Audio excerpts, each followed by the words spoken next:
Hi and welcome to my channel. My name is Tobias and today we're going to see a Khazad-Dûm Dwarven force against a Moria Goblin force. 500 points. Let's see how it goes. So first of the two armies, we've got the Moria Goblin Warband 1 over here. They've got a special treat, the drums. We've got Warband number 2, they've got a cave troll, and the last Warband has got, of course, a lot of Moria Goblins, and they have got a cave troll too. They've got chains, both of them, and they've got a hammer. Over here, the Dwarven force, we've got one Dwarven King with 8 Iron Guard, 1 ballista with 1 extra crew, and we've got 6 Vault Warden Teams with a Dwarven King as their leader. So let's deploy and see the first turn. And we get a view of the deployment. So the dwarves over here. We've got the Vault Warden Teams here, the ballista in the middle, and the Iron Guard over here. And they're seeking some cover, some of these warbands over here. So we've got one warband over here with the troll, the main warband in the middle. They're trying to get through this gap to rush towards the dwarves, and over here we've got the last one. So they're trying to maybe move around here to get to the dwarves over here. So the dwarves are the only ones with real firepower, so they will stay stationary, and the Moria Goblins and Trolls will try to move as fast as they can towards the dwarves. Let's see the first turn. So for the first turn, the Moria Goblins got priority. They moved up into the gaps over here. The Trolls, or the dwarves, stayed stationary, and the ballista tried to shoot into these 4, or this in the front, getting maybe 4 Moria Goblins, but it missed. So no harm done in the first turn. Let's see the second. And here for the second turn, the dwarves got priority. They didn't move, but all the Moria Goblin warbands moved 5 inches towards the dwarves, spreading a little bit more out. And over here, the dwarf ballista tried to hit this Moria Goblin, so maybe we could hit the captain in the back, but yeah, didn't manage to wound, hit, or anything. So that was the second turn. Let's see the third turn. And for the third turn, the Moria Goblins got priority, moved up ahead against the dwarfs, and spread a little bit more out. And the ballista once again tried to hit some of them, this time over here, maybe to get the captain in the back, but did manage to hit. So nothing much happened in this turn either, so let's see the fourth. So for the fourth turn, the dwarves got priority, didn't move at all once again, and the Moria Goblins moved a little bit closer to the dwarves.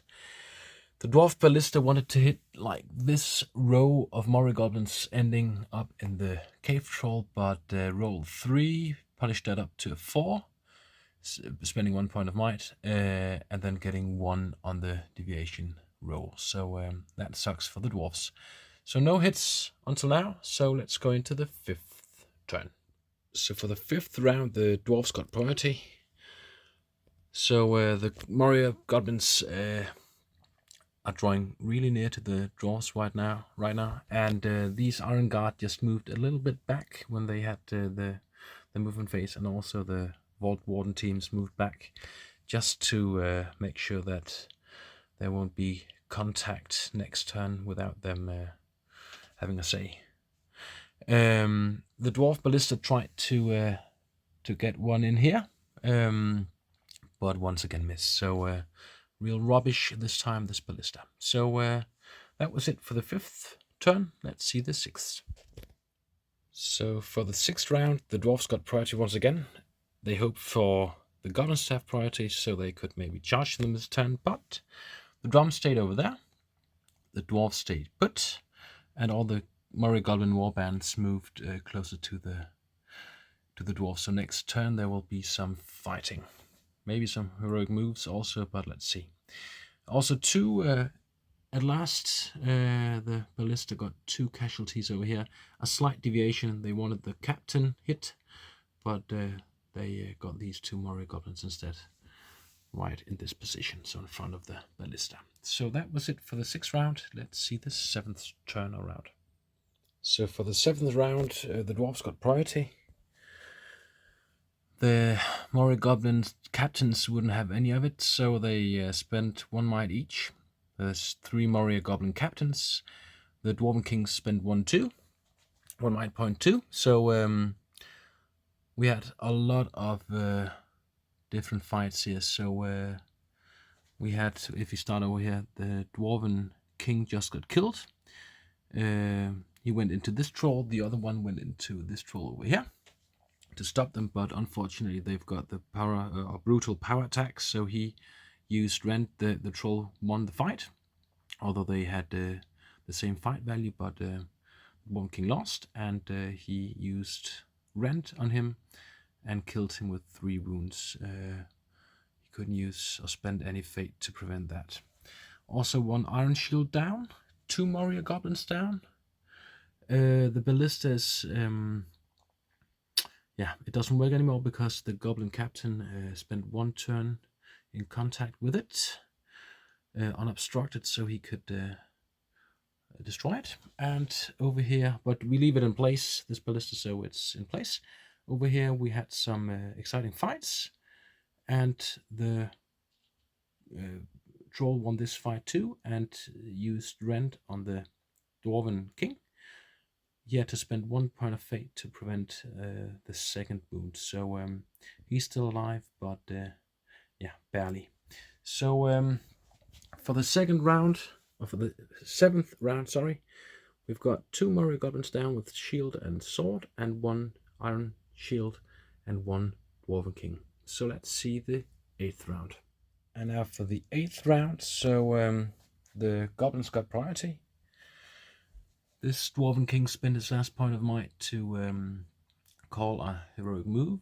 This Moria Goblin Captain countered that, but the Dwarf won and could get out of this fight with the trolls too.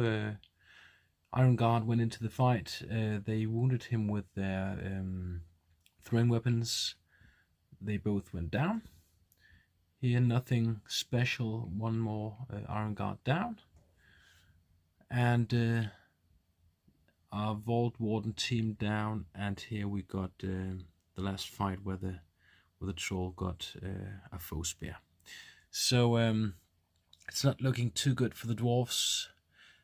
All the time we've got the drum beating, so they get -1 to their courage, and the Moria Goblins get +1 to their courage, and they can reroll 1 die in a dual roll. So that's kind of strong, these kinds of fights. So let's see the 9th round or turn. So once again, the Moria Goblins got priority for the 9th turn. We have had a lot of fights, heavy fighting. The most extraordinary was up here. The Dwarven King won the fight and landed 1 wound on this troll. So, and the Iron Guard managed to kill a lot of Moria Goblins over here. Not so much over here. 1 foe spear got killed and 1 Iron Guard got killed over here. So casualties for the 9th turn are 6 Moria Goblins and 2 dwarves. So we are up. We have 9 dwarven casualties until now, and we have to get down to 12 to start having a broken force. So let's see for the 10th round how it goes. So for the 10th round, a turn, the Moria Goblins got priority once again. A lot of fights, a lot of battling. The Moria Goblin captain got killed, and actually in the beginning the Dwarven King leader got killed, but now it's the Moria Goblin captain who got killed. A lot of fighting over here. The Dwarven King actually won and landed 1 wound on the troll, but one iron guard down, so now a lot of Moria Goblins can rush in and maybe trap some models. So once again, looking a bit tight for the dwarves. These are the casualties for the 10th round. 3 Moria Goblins, inclusive the leader over there, and 3 foe spears down and 1 iron guard. Now we have a break point for the dwarves, so they have to take some courage tests from the next turn onwards to stay in the fight. Let's see how that goes. And for the 11th turn, the dwarves got priority for once, so a lot of fights once again. A lot of dwarves down, unfortunately for them. The king managed to kill the troll over here, so some poor rolling for the troll. 1 wound landed on this Moria captain, and I think this one has got both of his still, so quite a strong force over here. We are down to, I think, 9 models left for the dwarves. They have to come down to 6 models to be quartered, so maybe this turn, the 12th turn, will be the last. Let's see. So that was it for the 11th. Here are the casualties. So 2 iron shields, 1 foe spear, and 1 crew member for the ballista, and 4 Moria Goblins and the troll. So that was it for the 11th turn. And now for the 12th round, the last one, I can tell. So the dwarves got priority. This Dwarven King, he passed his courage test and made them stand fast, the others over here. And yeah, the same did this Moria Goblin captain. He had to stand fast. For the rest, he had to spend 1 will and 1 might to bump up his courage test to make them stay. A lot of casualties over here. Oh, not a lot, but the Dwarven King killed the Moria Goblin captain. So 1 more captain down. Number 2 is still alive. They killed the 2 iron shields who were over here, and they have quartered the dwarven force. So 2, 4, and 6 dwarves left. Also, the Moria Goblin force actually was broken, so but they stood fast with these 2 Moria Goblin captains, and the rest passed their tests. So these are the casualties for the 12th round: a Moria Goblin captain and a normal warrior. 2 iron shields down, and here I've just put up it was the scenario to the death, and both leaders are killed, so 3 points to each force. And if the force is broken in the end and yours is not, or if the enemy force is broken, you get 3 points, so equal until now. And I don't think a drum counts as a banner, so no points for the 4th victory condition, and for the 3rd and for the 4th, the Moria force wins because they have quartered their counterparts. So 8 points to the Moria Goblins and 6 to the dwarves. So some bit of fighting, but in the end the Moria force with the overwhelming numbers could get down the dwarves. So thanks for watching this time. See you next time. Bye bye.